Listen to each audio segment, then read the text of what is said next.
Bien, regresamos entonces con Daniel Sánchez, jefe del programa de pueblos indígenas de la Defensoría del Pueblo, para hablar sobre la consulta previa. Daniel, gracias por venir al programa. Gracias a ti, Juan José, por la Cuéntame invitación. un poco, ¿cuál es la visión actualmente desde el punto de vista de la Defensoría del Pueblo respecto a la consulta previa?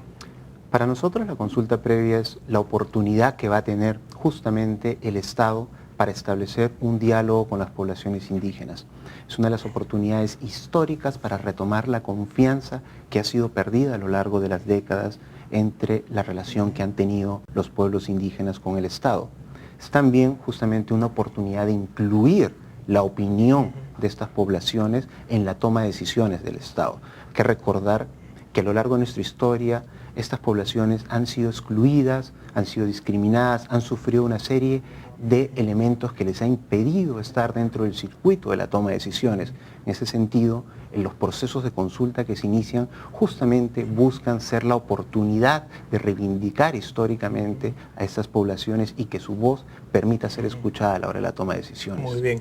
El presidente de la República se refirió recientemente en una entrevista al tema de la consulta previa. Básicamente mencionó que eran, como dice la norma, los pueblos indígenas y originarios, y hizo una mención que esto no abarcaba absolutamente pues, a todas las comunidades que son las que el día de hoy claman por el derecho a la consulta previa. ¿Por qué no ha habido alguna entidad capaz de determinar y definir bien lo que dice la norma, ¿no? La norma es bien clara, en el artículo 2 dice, es el derecho de los pueblos indígenas u originarios a ser consultados, o sea, no es para todos, es para un grupo específico. Y eso, hasta donde yo tengo entendido, ayúdame por favor a esclarecerlo, hay un listado de estos pueblos. ¿Por qué ese listado no es público? ¿Por qué hay tan poca transparencia respecto a ese tema? A ver, vamos por partes. En primer lugar, lo que se ha indicado en varios escenarios, digamos, políticos y gubernamentales, es que la consulta no alcanzaría a pueblos que se encuentran en la zona andina. Ahí la Defensoría del Pueblo ha señalado claramente que esta interpretación sería errónea. ¿Por qué lo ha dicho de esta manera? Basándose en diferentes fuentes. En primer lugar, porque en el diálogo que ha tenido con las propias organizaciones, representantes de pueblos en la zona andina, ellos se autorreconocen como indígenas. Es decir, uno de los criterios que establece esta norma internacional llamado Convenio 169 identifica que vamos a darle la calificación de pueblo indígena a partir del criterio de autorreconocimiento. Entonces la Defensoría ha tomado uno de esos elementos. Una segunda fuente que está vinculada... Disculpa que te haga un paréntesis, pero ¿y qué pasa cuando un grupo de personas aprovechan ese autorreconocimiento para autonombrarse sin tener la calidad de originarios? Me refiero, por ejemplo, a una comunidad agrícola post-reforma agraria que dice, bueno, nosotros vivimos acá hace 20 años, por lo tanto nos consideramos originarios y entonces tenemos derecho a la consulta previa. Sí, permíteme terminar la idea. Entonces, la fuente, una primera fuente justamente es el autorreconocimiento, pero el convenio 169 también establece que debe haber un criterio objetivo, es decir, por ejemplo, que el pueblo que se autorreconoce como indígena debe conservar total o parcialmente determinadas instituciones sociales, económicas y culturales. Claro. ¿No? Entonces es una primera fuente. La segunda que la institución ha utilizado, la fuente académica, ¿no? Muchos historiadores, instituciones como UNICEF han señalado, por ejemplo, que en zona andina hay pueblos indígenas. Y la tercera fuente, y justamente ahí va la respuesta a tu primera pregunta, es la fuente oficial.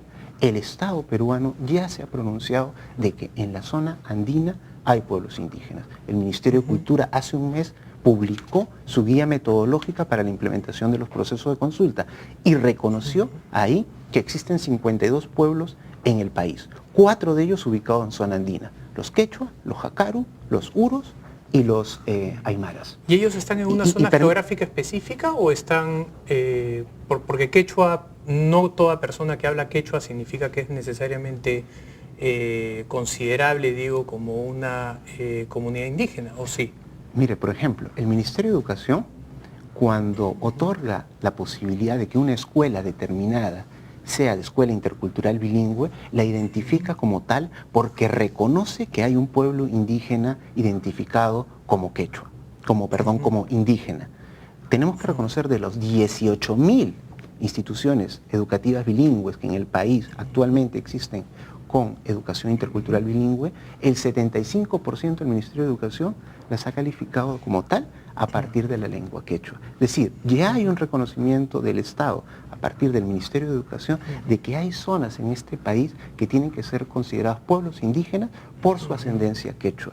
Entonces, si sumamos estas dos fuentes oficiales, cultura, educación, las fuentes académicas y el autorreconocimiento, todo eso nos lleva a pensar como institución y nos lleva a la convicción de que en zona andina existen efectivamente Cuando quechuas. usted partió definiendo el tema de la consulta previa, dijo que habían personas excluidas del Estado, personas que no participaban del Estado y que estas personas tenían el derecho a ser incluidas.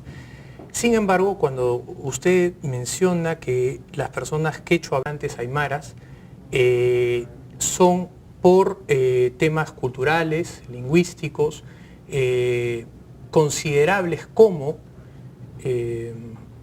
comunidades indígenas u originarias, no necesariamente contradice la primera premisa, esto es, que han sido excluidas del Estado. Hasta donde uno podría entender, la idea de la norma es justamente acercar a esas personas que están excluidas. Pero si no está excluida, más allá de que hable quechua o no, ¿no debería ser considerada una persona natural, normal, lejos del ámbito de ser indígena o originaria? Sí, el derecho a la consulta previa, digamos, es una obligación que el Estado ha asumido a partir de una ratificación de un tratado internacional.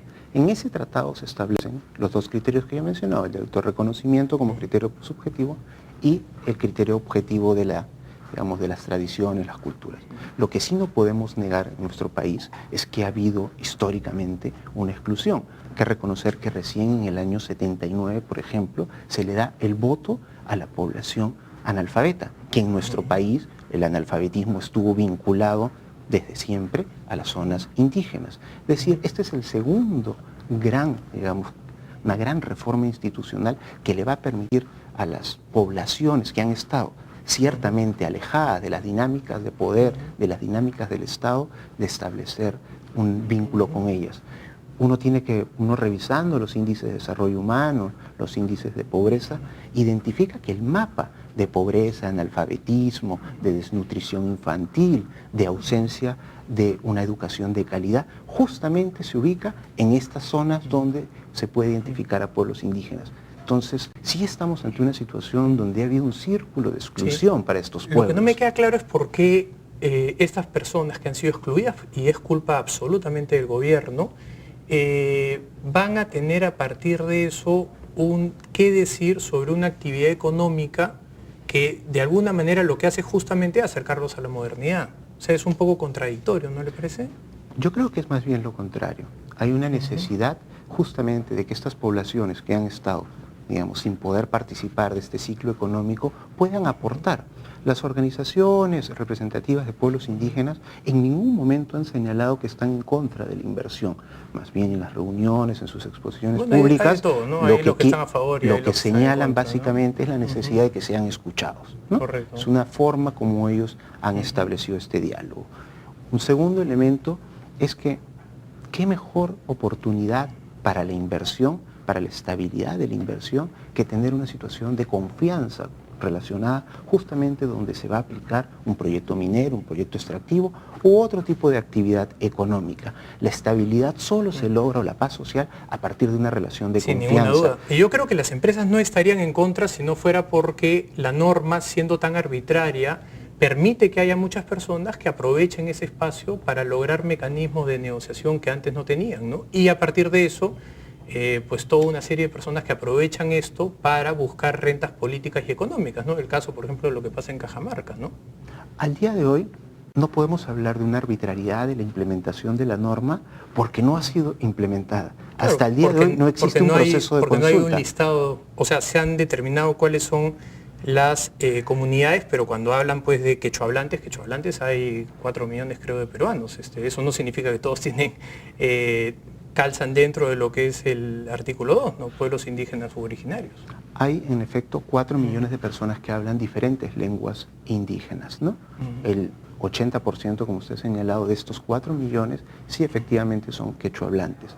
Pero lo que yo quería señalar es que uno no tiene al día de hoy una data fáctica para señalar que puede eso ser un problema para la inversión. Yo le pongo el ejemplo de Colombia. Hace 2 semanas hemos tenido una reunión con todos los defensores del pueblo para justamente tratar la implementación del derecho a la consulta. Estuvo aquí en Perú el director general de consulta previa del Ministerio del Interior de Colombia, y él nos señalaba que el año pasado existieron 1.468 procesos de consulta en Colombia. De ellos, el 99% se llegó a acuerdos con los pueblos indígenas, es decir, aceptaron los proyectos, las medidas administrativas y legislativas que presentaban. Y el año pasado, en Colombia, fue el récord histórico de inversión extranjera directa. Llegaron a 15.000 millones de inversión. Estoy convencido que si la consulta previa se hiciera siguiendo la ley y teniendo clara cuál es el listado de esas, las empresas tendrían un mecanismo de negociación mucho más rápido, lo que usted ha mencionado, y ocurriría lo de Colombia, y reduciría además los incentivos para que personajes aprovechen esos espacios para tratar de ganar réditos económicos y políticos, que es el gran problema de todo esto, ¿no? Todo esto genera espacios para que venga una persona, como lo que ocurre en Cajamarca, y Elso Hernández, Marco Arana, que aprovechan todos esos espacios para ganar notoriedad y buscar entonces rentas económicas y políticas, ¿no?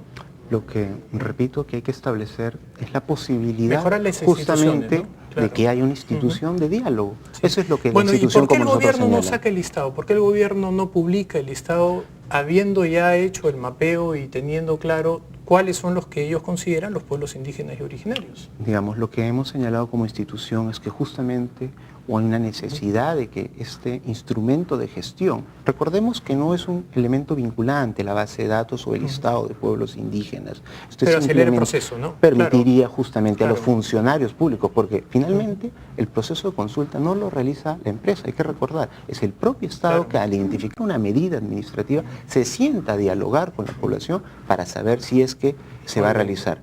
Entonces, ahí lo que queda, como nosotros ya lo hemos señalado en reiterados oficios, es que justamente es necesario esa publicación porque va a permitir tener una mayor claridad a los funcionarios para hacer el tipo de actividades. Muy bien, le agradezco muchísimo por su visita.